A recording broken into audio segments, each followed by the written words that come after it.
a mystery horse, and I'm gonna ride him. Alec, that horse is not the mystery horse.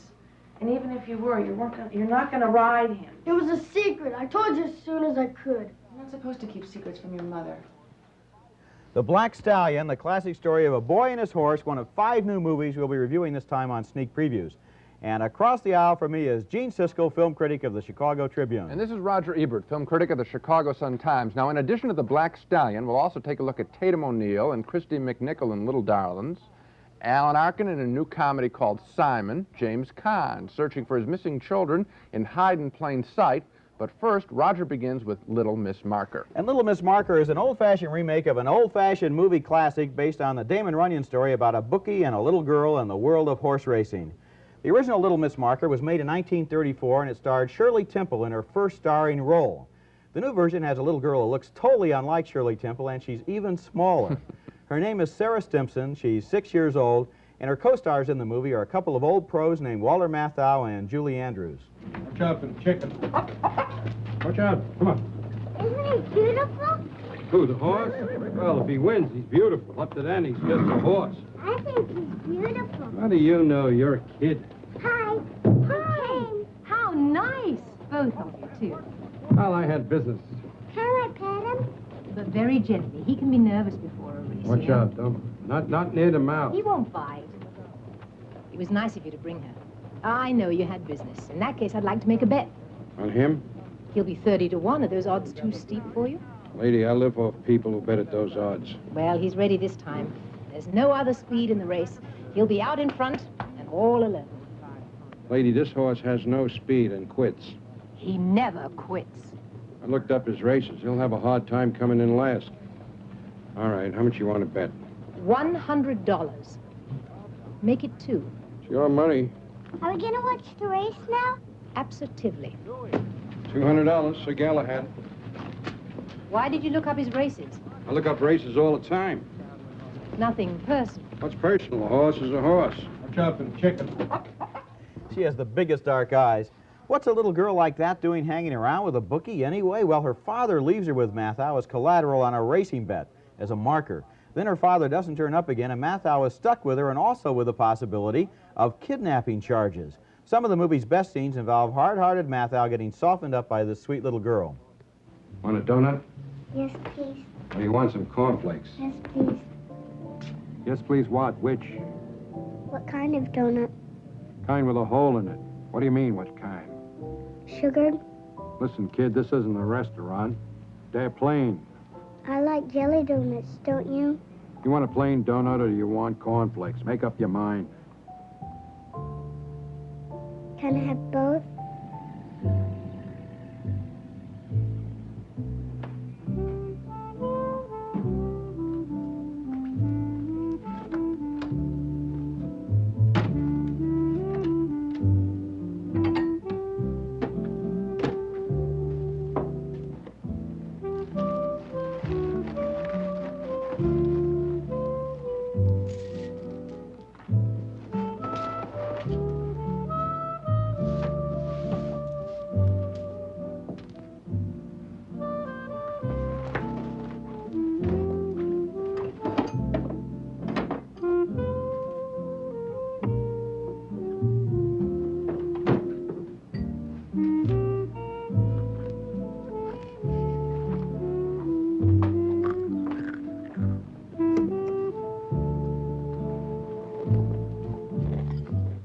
Interesting how by underplaying that scene, Matthau gets a real nice gentleness into it.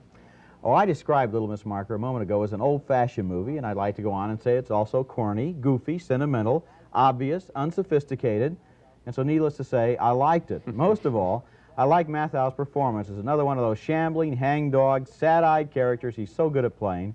And I also like Little Miss Stimpson as Little Miss Marker, even though, as Damon Runyon might have said, another Shirley Temple she ain't. Sorry.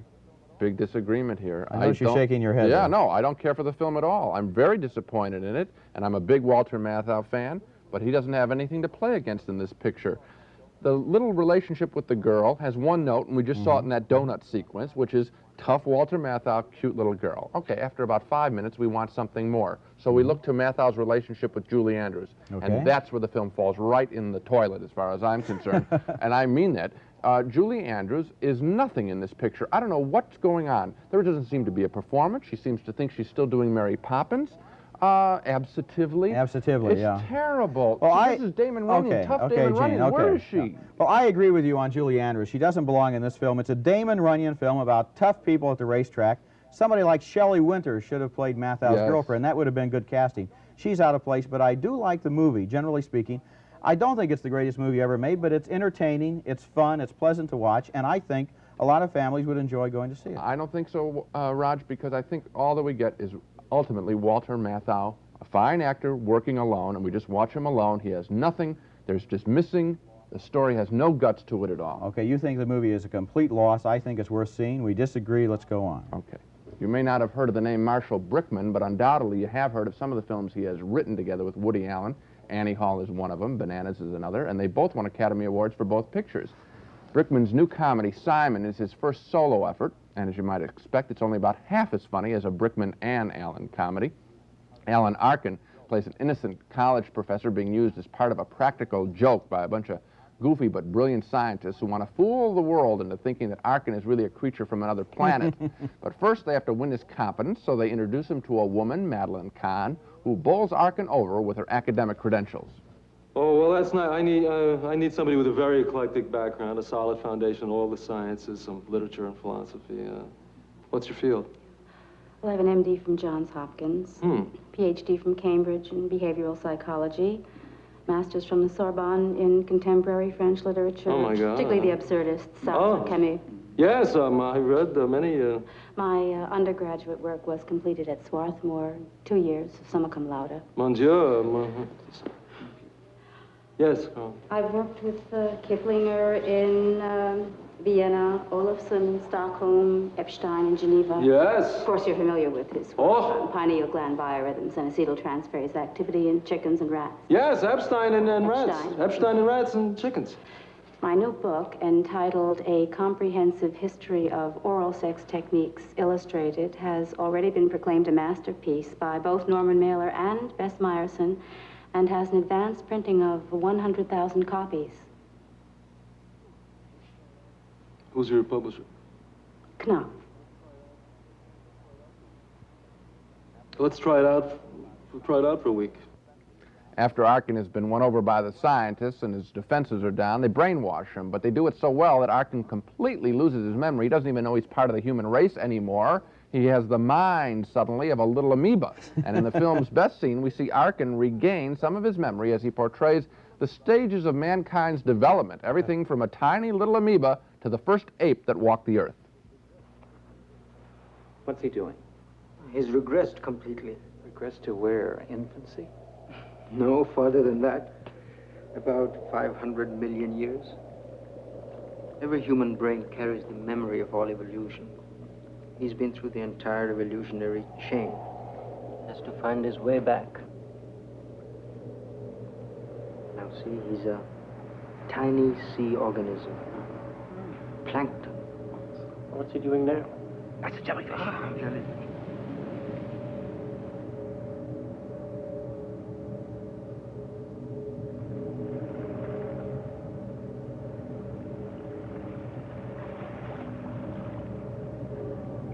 And look at that, Carl. We've got flippers and fins here.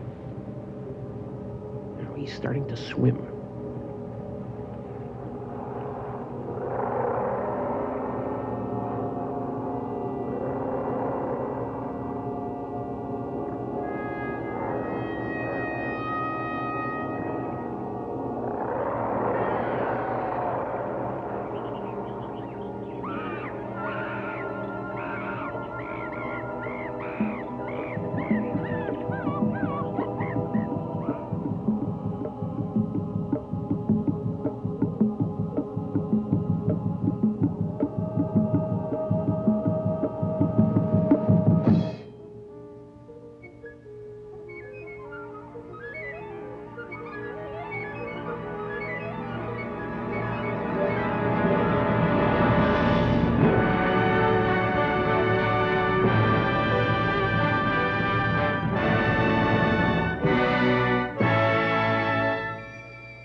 reference to the beginning of 2001. It's amazing how many pictures keep referring back to 2001. That's a cute bit, very cute. But the rest of Simon, not that good, not even close. Most of it is just a rehash of Woody Allen-style jokes, you know, the ones that mix the cosmic with the trivial, ones about where is God, complaining about that along with complaining about piped-in music and elevators, all in the same breath. Simon is just jokes, not much of a movie. Gene, I'm in basic agreement with you. It's really not a very good comedy. I will make two provisos, though, in case people do happen to go see it. First of all, the second half is not really as funny as the first. It starts out so well that you have higher hopes for it than it realizes. Ends in kind of a routine comic chase that we've seen many times before, as if Brickman ran out of ideas. And the second thing is, now you mentioned Woody Allen. This movie has Alan Arkin in it. Alan Arkin is a good comic actor. He plays a character here. He plays a Columbia University professor, and there are a lot of nice touches in the way he handles the character. So it's a good performance, not only in the scene we just saw, but also all through the movie, and yet still, I agree, it's not successful. And I think the reason it doesn't work is the same thing I was getting at in Little Miss Marker. There's no central core relationship. Madeline Kahn is cute in her bits alone. Arkin is cute in his bits alone. They never get together. We never care about them as a couple. And that's, of course, what Woody Allen and Marshall Brickman made when they made their films together. In Annie Hall, a great central relationship. Also in Manhattan, another nice relationship. Here, we don't care about the people. The jokes stand alone. The jokes fall flat after about an hour. It has that curious phenomenon as the kind of comedy where you come out and you tell your friends some of the one-liners, and it sounds like a better comedy than it is. That's right. Only the one-liners exist there. You know, as nearly as I can remember from way back in the dim, distant past, when I went to summer camp, the high points were playing volleyball, swimming all the way across the lake, and complaining about the bug juice. But the teenagers in a new movie called Little Darlings have a lot more to write home about. Little Darlings stars Tatum O'Neal and Christy McNichol as two 15-year-old girls who first of all declare themselves to be arch enemies, and then they make a big bet to see which one will lose her virginity first. But when they're not flirting with boys, they take the time to engage in more traditional summer camp activities, like a food fight. Oh, so sorry. I just have to get a napkin right over here. Oh, gosh. How awful. Here, let me clean it off. That's Sorry. okay, really. Oh. It was an accident. It was an accident. Sorry.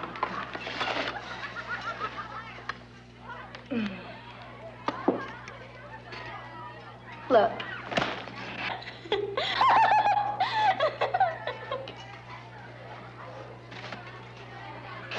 That is really funny. Yes. Come on. You guys. That really puts me off. Next comes the main event, seeing which girl can be the first to seduce a boy. Here's Christy McNichol giving it a try. What's your name, anyway? Me? Yeah, you. I know my name. Yeah, what is it? Angel. But don't let the name fool you. Who's fooling who? You're drunk. You're cute. Still haven't told me your name yet. Oh, yeah? Yeah. It's Randy. Don't let the name fool you. Little Darlings is a hard movie to review. It's not especially well made. It's awkward. It's too talky. I really can't recommend it. But it is a fairly sensitive consideration of the very delicate business of teenage sex. It has some moments of truth. It has some thoughtfulness. And silly and dumb as it is, a lot of the time, at least Little Darlings isn't as much of a cynical exploitation picture as that ad campaign would have you believe. Yes, it's not wholly bad, but again, I think what we have here is a sense of disappointment because we know this picture could have been a lot better.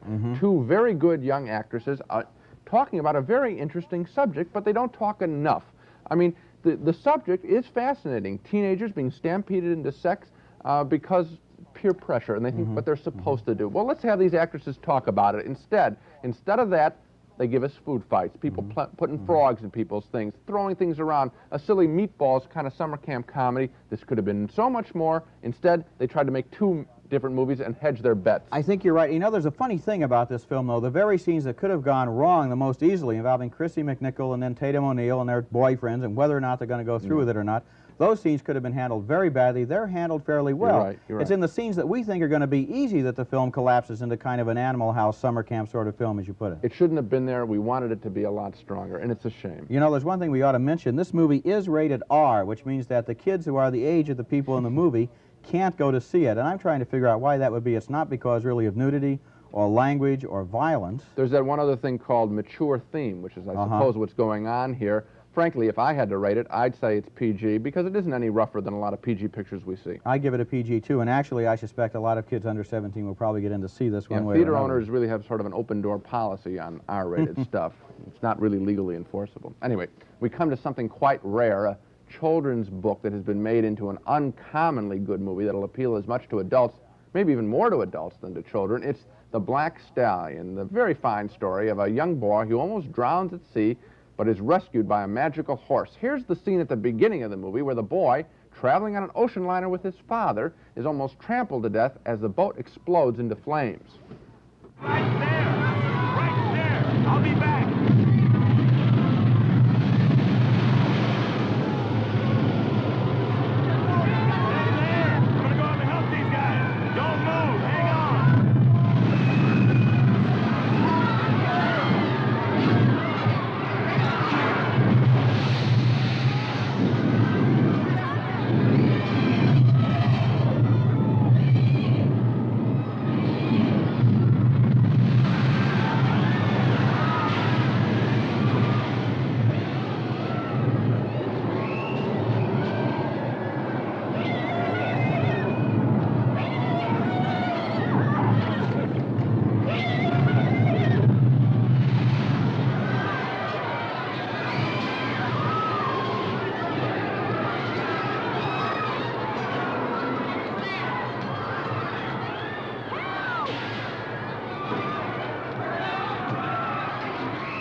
As you might expect, the horse saves the boy, pulls him to shore, and what follows are some magnificent scenes as the boy and the wild black stallion grow to trust each other and communicate with each other on the beach of an enchanting tropical island. This is remarkable footage. Eventually, they are both rescued. They return to the United States, where the boy considers racing the horse. He wants to continue their relationship, but first he needs the help of a trainer, and thank goodness, horse trainer Mickey Rooney is willing to listen to reason and come out of retirement.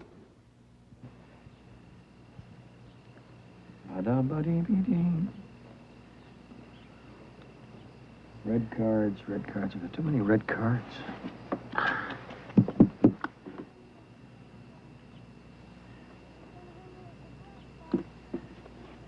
Henry, is the black fast? He's fast. Fast enough to be a racehorse.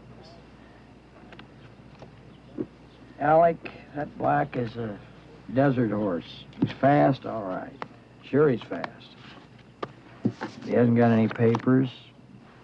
Fast or not, I don't think they'd ever let him run. Henry, can I ask you a question? Sure. Why did you stop training?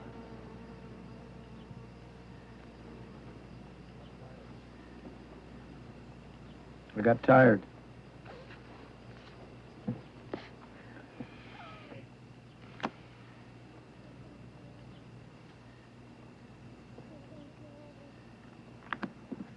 Do you think you'll ever try it again?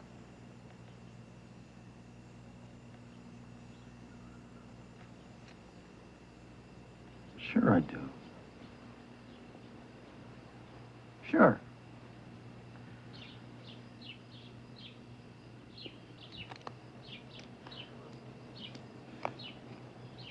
It's worth it, though. The photography in The Black Stallion is really breathtaking, and the story absolutely captivating. It's a little slow at times, a little corny at the end, but still, this is a remarkable motion picture, definitely one for the entire family. You know, you were touting Little Miss Marker as a family picture. It's not even in the same category. This is much, much better. Obviously, I think that Black Stallion is a lot better than Little Miss Marker, Good. and in fact, I think it's one of the year's best pictures. It's a terrific film, and you know, one of the sad things about it is it's got the kiss of death, which is a G rating. Yes. Even kids don't want to go to G-rated pictures anymore. They think they're boring. This movie is not boring. It's fascinating. Yeah. I've seen it twice, and I love it. I will say one thing, the first half of the movie is better than the second half. Those scenes on the island that you talked about, the boy and the horse, the photography, those are magnificent, epic scenes. But then the problem is, and after the first half of the movie, the boy and the horse are rescued. It turns into another one of those horse racing movies. Who's going to win the big race? Yeah. And Mickey Rooney is the trainer. No wonder he got an Academy Award nomination. He's played this role about 6 times. I think that that's why we like the picture, is that first half. And what this film does is the kid and the boy run along together on the beach.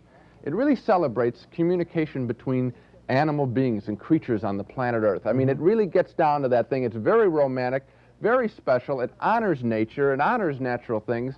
Very rare experience in the movies. That's why we like it so much. Well, now how can we convince people to go see it even though it's rated G? I don't know. It Just is say, tough. You got to trust us one time. We liked it. Give it a chance, okay? Here's one we didn't like so much. Hide in Plain Sight is based on the true story of a man who lost his 2 children because of a federal program to provide secret identities for government witnesses in cases involving organized crime. And James Caan stars as an innocent bystander whose ex-wife marries a man who testifies against the mafia. Well, after the trial, the government secretly moves the witness from New York to Michigan, and Caan's ex-wife and his kids go along. Well, Caan is horrified to discover that even though he's the real father of these children, the government refuses to reveal their new identities. He can't find his kids. He tries everything.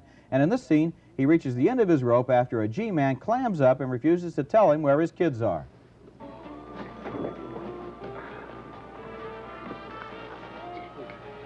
I've been really getting a terrible runaround from this guy down at Missing Persons.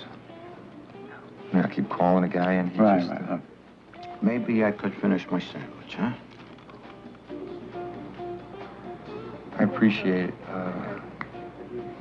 that you guys work hard. I just need a couple minutes of your time, and I'll walk you back to your office. Look, why don't I get a cup of coffee, and you go ahead. I apologize. I'll be right back. Whiskey salami. See you, Rose. Bye, Sam. Maybe I should put him in bed.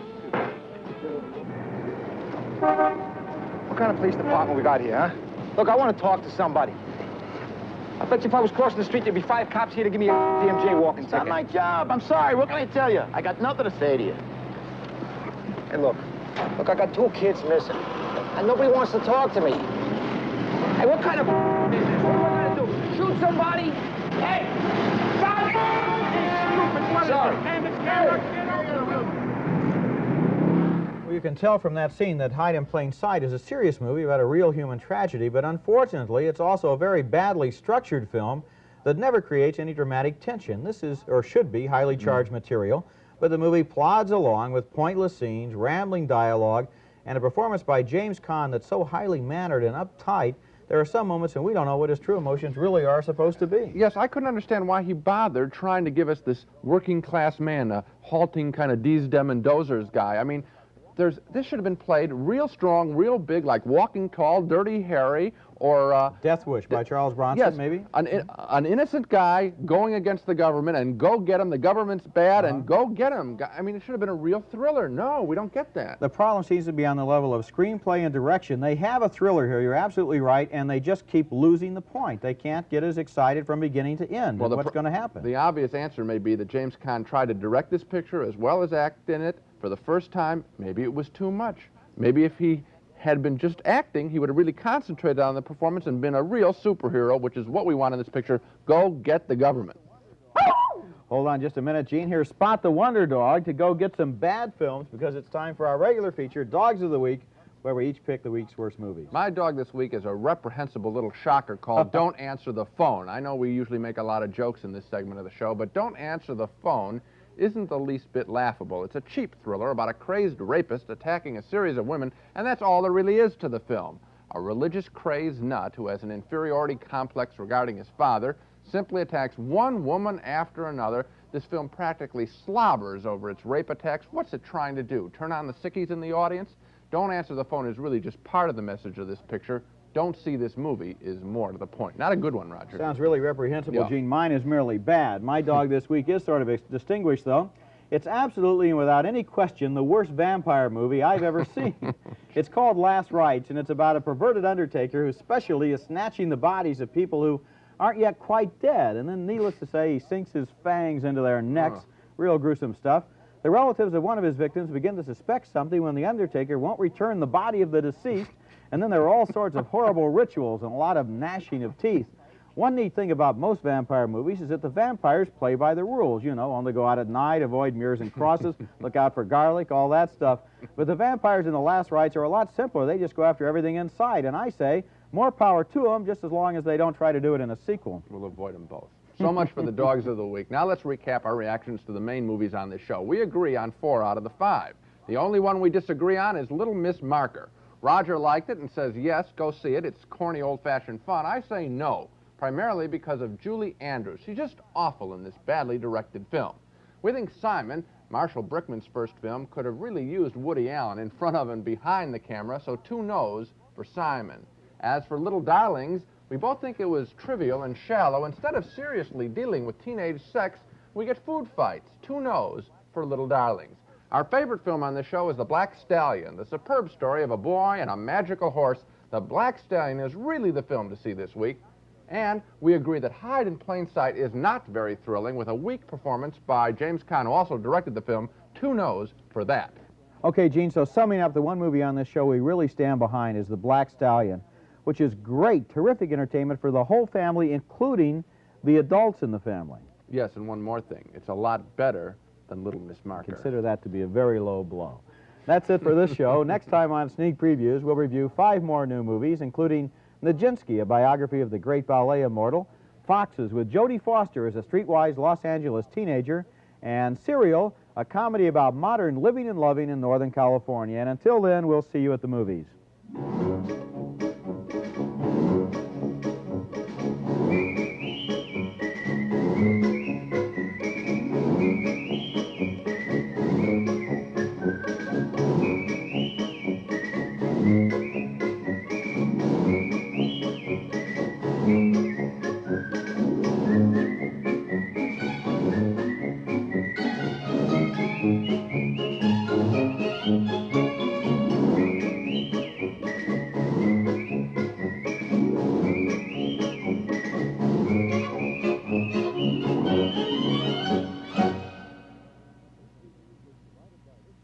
Funding for Sneak Previews was provided by this station and by other public television stations.